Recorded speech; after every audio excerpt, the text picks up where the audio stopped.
So this camera is a digital single lens reflex camera.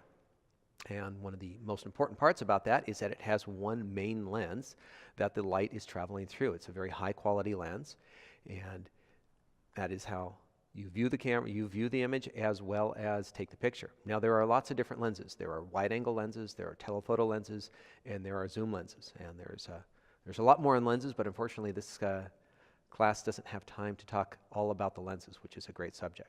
Now when you focus, the lens elements will move back and forth to adjust for subjects that are closer to you or further away from you.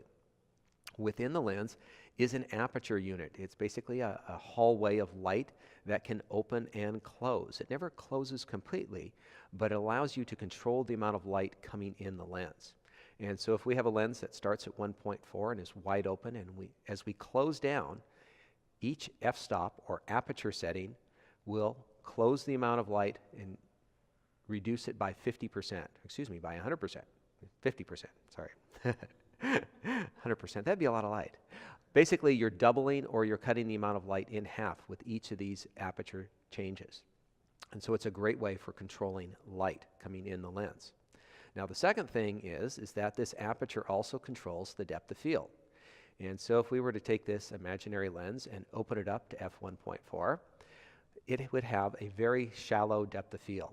And so you can see the red hash marks over on the right-hand side. That's indicating the area of focus, the depth of field. And as we change this aperture from 2.8 to f4, we're going to get more depth of field. And each step along the way, we get more and more depth of field. It's not a dramatic change at any one step, but it does add up to quite a big difference between the lens being fully wide open and the lens fully closed down. And using this for creative control and artistic reasons is very important in photography, as well as simply controlling the amount of light coming in the camera.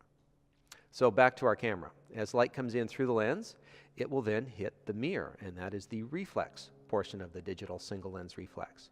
Now the mirror is going to bounce the light upwards so that we can see what is going on. It's going to project an image onto the ground glass, and in order to see that ground glass more easily, the light is going to be bounced around through a prism system and through a diopter, which is where we look through our camera in the viewfinder. And this makes the camera very convenient, easy to use, and it also allows us to see exactly what our camera is pointed at. We can see how telephoto or wide angle our lens is. We can see the effects of using filters. It's a very good system for a camera. Now, when you press the shutter release, the mirror needs to get up and out of the way so the light can make its way back to the image sensor.